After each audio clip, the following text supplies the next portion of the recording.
എല്ലാവർക്കും കിച്ചൻ ഡയറീസിലേക്ക് സ്വാഗതം. ഇന്ന് ഞാൻ വന്നിരിക്കുന്നത് ഒരു അടിപൊളി പുഡിങ്ങിൻ്റെ റെസിപ്പി ആയിട്ടാണ്. നല്ല സോഫ്റ്റ് ആയിട്ടുള്ള വായിലിട്ടാൽ അലിഞ്ഞു പോകുന്ന തരം പുഡിങ്ങാണ്. പിന്നെ ഇതിൻ്റെ ടേസ്റ്റ് പറയാനാണെങ്കിൽ നല്ലൊരു ടേസ്റ്റാണ്. ഒരു പ്രാവശ്യം ഉണ്ടാക്കി നോക്കിയാൽ നിങ്ങൾക്ക് വീണ്ടും വീണ്ടും തയ്യാറാക്കാൻ തോന്നും, അത്ര ടേസ്റ്റാണ്. അപ്പോൾ നിങ്ങൾ ആദ്യമായിട്ടാണ് ഈ ചാനൽ കാണുന്നതെങ്കിൽ ഒന്ന് സബ്സ്ക്രൈബ് ചെയ്തേക്കണേ. അപ്പോൾ ഞാനിവിടെ 1 കപ്പ് പശുവും പാലും 1 കപ്പ് തേങ്ങാപ്പാലുമാണ് എടുത്തിരിക്കുന്നത്. തേങ്ങാപ്പാൽ എടുത്തിരിക്കുന്നത് 1 കപ്പ് തേങ്ങയിൽ 1/2 കപ്പ് വെള്ളം ഒഴിച്ചിട്ട് എടുത്തതാണ്. അപ്പോൾ നല്ല കുറുകിയ പാല് തന്നെ എടുക്കണം. പിന്നെ ഇവിടെ ഒരു മിക്സഡ് ജാറിലേക്ക് ഞാനിവിടെ 1/4 കപ്പ് കാഷ്നട്ടാണ് ചേർക്കുന്നത്. അപ്പോൾ കാഷ്നട്ട് അരയാൻ ആവശ്യമായിട്ടുള്ള പാല് നമ്മൾ ആ എടുത്തു വെച്ചിരിക്കുന്ന പാലിൽ നിന്ന് ഒഴിച്ചു കൊടുക്കണം. അപ്പോൾ ആവശ്യത്തിനുള്ള പാൽ ഒഴിച്ചതിന് ശേഷം ഇത് നന്നായിട്ട് അരച്ചിട്ട് വരാം. അപ്പോൾ ഇതിവിടെ നന്നായിട്ട് അരച്ചിട്ടുണ്ട്. അപ്പോൾ ഇത് കുറച്ച് ഇങ്ങനെ കുറുകിയിരിക്കുന്നതുകൊണ്ട് ഞാൻ കുറച്ച് പാലും കൂടെ ഇതിനകത്തേക്ക് ഒഴിച്ചിട്ട് ജസ്റ്റ് ഒന്ന് മിക്സ് ചെയ്തെടുക്കുകയാണ്, ഒന്ന് ലൂസായിട്ടിരിക്കാൻ വേണ്ടിയിട്ടാണ്. അപ്പോൾ അത് നന്നായിട്ട് അരഞ്ഞു തന്നെയാണ്, ജസ്റ്റ് ഒന്ന് മിക്സ് ചെയ്തെടുത്താൽ മതി. ഇനി നമ്മളൊരു പാനിലേക്ക് നമ്മൾ ആ ബാക്കിയുള്ള പാൽ ഒഴിച്ചു കൊടുക്കുകയാണ്. അതുപോലെ നമ്മൾ നേരത്തെ അരച്ചിട്ടുള്ള കാഷ്നട്ടിൻ്റെ പേസ്റ്റും കൂടെ നമുക്കിതിലേക്ക് ചേർത്ത് കൊടുക്കാം. പിന്നെ ഇതിലേക്ക് നമ്മൾ നേരത്തെ എടുത്ത് വെച്ചിട്ടുള്ള തേങ്ങാപ്പാലും കൂടെ ചേർത്ത് കൊടുക്കാം. പിന്നെ ഇതിലേക്ക് ആവശ്യമായിട്ടുള്ള പഞ്ചസാര ചേർക്കണം. ഞാനിവിടെ 1/2 കപ്പ് പഞ്ചസാരയാണ് ചേർത്ത് കൊടുക്കുന്നത്. അപ്പോൾ ഇതിൻ്റെ കറക്റ്റായിട്ടുള്ള മധുരം തന്നെയാണ് ഉള്ളത്. ഇതെല്ലാം കൂടെ ചേർത്തിട്ട് നന്നായിട്ടൊന്ന് മിക്സ് ചെയ്യുക. അപ്പോൾ ഞാൻ ഇതുവരെ ഗ്യാസിൻ്റെ ഫ്ലെയിം ഓൺ ആക്കിയിട്ടില്ല കേട്ടോ. എല്ലാം ഒന്ന് മിക്സ് ചെയ്തതിന് ശേഷം മാത്രം നമ്മളൊന്ന് ഫ്ലെയിം ഓൺ ആക്കി കൊടുത്താൽ മതി.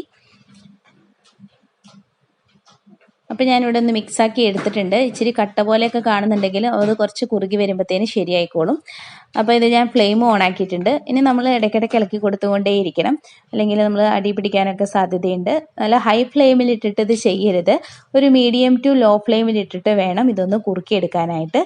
പിന്നെ ഇതിലേക്ക് ഞാൻ 1 പിഞ്ച് ഉപ്പും കൂടെ ചേർക്കുന്നുണ്ട്. അപ്പോൾ ഈ മധുരം എല്ലാം കൂടെ നന്നായിട്ടൊന്ന് ബാലൻസ് ചെയ്യാൻ വേണ്ടിയിട്ടാണ്. അപ്പോൾ ഇത് ഇവിടെ കുറച്ചിങ്ങനെ കുറുകി വന്നിട്ടുണ്ട്. അപ്പോൾ നമ്മളിത് പിടിച്ചു നോക്കുമ്പോഴത്തേനും ഒരു ഒട്ടൽ പരുവം ആയിട്ട് വരണം. ആ ഒരു ലെവൽ വരെയാണ് നമ്മളിതൊന്ന് ഇളക്കി കൊടുത്ത് ഒന്ന് കുറുക്കിയെടുക്കേണ്ടത്.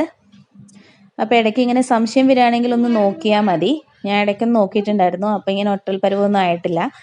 ഇപ്പോൾ ഇത് കുറച്ചും കൂടെ കുറുകി വന്നിട്ടുണ്ട്. ഇത് നമ്മൾ പാനിൽ തന്നെ എടുക്കണം എന്നൊന്നുമില്ല കേട്ടോ, നമ്മൾ ചെരുവത്തിൽ തയ്യാറാക്കിയാലും മതി. അപ്പോൾ ഇതിപ്പോൾ നന്നായിട്ട് ഇവിടെ കുറുകി വന്നിട്ടുണ്ട്. അപ്പോൾ ഞാനിതൊന്ന് തൊട്ട് നോക്കുകയാണ്. കണ്ടോ, ചെറുതായിട്ടിങ്ങനെ ഒട്ടുന്ന പരുവത്തിൽ ഇങ്ങനെ ആയിട്ടുണ്ട്. അപ്പോൾ ഈ ഒരു സ്റ്റേജ് വരെ നമ്മൾ ഇളക്കി കൊടുത്താൽ മതി. അപ്പോൾ ഈ ഗ്യാസ് ഓഫ് ചെയ്തതിന് ശേഷം നമ്മൾ അപ്പം തന്നെ ഒരു പാത്രത്തിലേക്ക് ഒഴിച്ചു വെക്കണം. അപ്പോൾ അതിന് വേണ്ടിയിട്ട് ഞാനൊരു പാത്രത്തിൽ എണ്ണയൊക്കെ തേച്ച് വെച്ചിട്ടുണ്ടായിരുന്നു. അതിലേക്ക് നമ്മളൊന്ന് ഒഴിച്ചു കൊടുക്കുകയാണ്. ഒഴിച്ച് കൊടുത്തതിന് ശേഷം അതൊന്ന് തട്ടി ഒന്ന് ലെവൽ ചെയ്യുകയും കൂടെ വേണം. അപ്പോൾ ഇതിൻ്റെ മുകളിൽ നിങ്ങൾക്ക് എന്തെങ്കിലും കാഷ്നട്ടോ അങ്ങനെയൊക്കെ താല്പര്യം ഉണ്ടെങ്കിൽ ഒന്ന് ഇട്ട് ഡെക്കറേറ്റ് ചെയ്യാവുന്നതാണ്. അപ്പോൾ ഇത് ഞാൻ കുറച്ച് സമയം ഫ്രിഡ്ജിലും കൂടെ വെച്ചിട്ടുണ്ടായിരുന്നു, 1 മണിക്കൂറോളമൊക്കെ. ഇപ്പോൾ ഫ്രിഡ്ജിൽ വെക്കണം നിർബന്ധമൊന്നുമില്ല, പുറത്ത് വെച്ചാൽ തന്നെ ഇത് കട്ടയാകും. കണ്ടോ, അതിങ്ങനെ പാത്രത്തിലേക്ക് ഇടുമ്പോൾ നന്നായിട്ട് തന്നെ കിട്ടിയിട്ടുണ്ട്. ഇനി ഇതിലേക്ക് ഞാൻ കുറച്ച് ഡെസിക്കേറ്റഡ് കോക്കനട്ടും കാഷ്നട്ടൊക്കെ ഇട്ടിട്ട് ഒന്ന് ഡെക്കറേറ്റ് ചെയ്തിട്ടുണ്ടായിരുന്നേ. അത് അവരവരുടെ ഇഷ്ടത്തിന് എന്ത് വേണമെങ്കിലും ഇട്ട് ഡെക്കറേറ്റ് ചെയ്യാവുന്നതാണ്.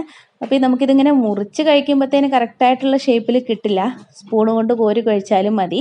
എന്നാലും നല്ലൊരു സോഫ്റ്റാണ്. പിന്നെ ഇതിൻ്റെ ടേസ്റ്റ് പറയുകയാണെങ്കിൽ നല്ല ടേസ്റ്റാണ്. നിങ്ങൾക്ക് ഊഹിക്കായിരിക്കുമല്ലോ, നമ്മൾ കാഷ്നട്ടും തേങ്ങാപ്പാലൊക്കെ ഇട്ടതുകൊണ്ട് അതിൻ്റെയൊക്കെ നല്ല ടേസ്റ്റ് നന്നായിട്ട് വരുന്നുണ്ട്. അപ്പോൾ നിങ്ങൾ ഒരു പ്രാവശ്യമെങ്കിൽ ഇതൊന്ന് ട്രൈ ചെയ്ത് നോക്കണം, അത്ര ടേസ്റ്റാണ്. അപ്പോൾ നിങ്ങൾ വീഡിയോ ഇഷ്ടപ്പെടുകയാണെങ്കിൽ ലൈക്ക് ചെയ്യാനും ഫ്രണ്ട്സൊക്കെ ആയിട്ട് ഷെയർ ചെയ്യാനും മറക്കരുത്. അപ്പോൾ അടുത്ത നല്ല വീഡിയോ ആയിട്ട് വീണ്ടും കാണാം. Thanks for watching. ബൈ.